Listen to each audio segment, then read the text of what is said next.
5 minute बर आबे केरा बारी माँ, मोर मन तोला देखे बर तरसे भारी रे।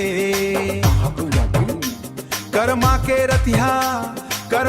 रतिहा जो हथों तोर डारी रे। तय 5 मिनट बर आबे, तय 5 मिनट बर आबे कर पाती रे। तय 5 मिनट बर आबे कर पाती रे।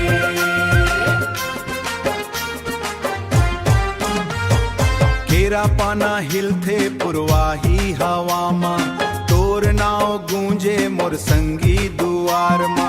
मांदर के थाप मा धड़के मोर जिया, आ जाना सजनी अब नहीं हो वै पिया। रिमझिम चांदनी महके राती रे, तोर बिना सुना लागे कर्मा घाती रे। तय 5 मिनट बर आबे कर पाती रे। तय 5 मिनट बर आबे कर पाती रे। तय 5 मिनट बर आबे कर पाती रे।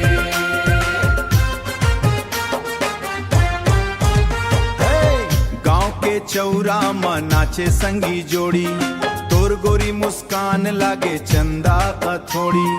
पायल के छन छन गजब सुनाए रे, मोर दिल के बात तोला आज बताए रे। कर्मा डार झूमे गावे सब झंगरे, तोर संग रे। तय 5 मिनट बर आबे, तय 5 मिनट बर आबे, तय 5 मिनट बर आबे। माया के बातला आँखी कही देथे, तोर हंसी मोला सपना माले थे।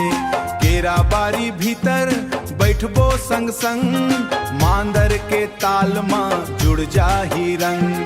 भोर हो जाही फेर जाबे अपन गाँव, याद मरई है जाही तोर मीठा मीठा नाव। तय 5 मिनट बर आबे, तय 5 मिनट बर आबे कर पाती रे।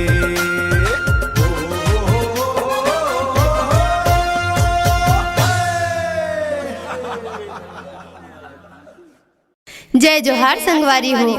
नवा नवा गाना वीडियो देखे और सुने बर हमार रामा निषाद यूट्यूब चैनल ला लाइक करो, सब्सक्राइब करो, शेयर करो और बेल आइकन के बटन ला जरूर दबाओ। नवा नवा गाना रिकॉर्डिंग कराए बर रामा रिकॉर्डिंग स्टूडियो बगौदला संपर्क करो। धन्यवाद।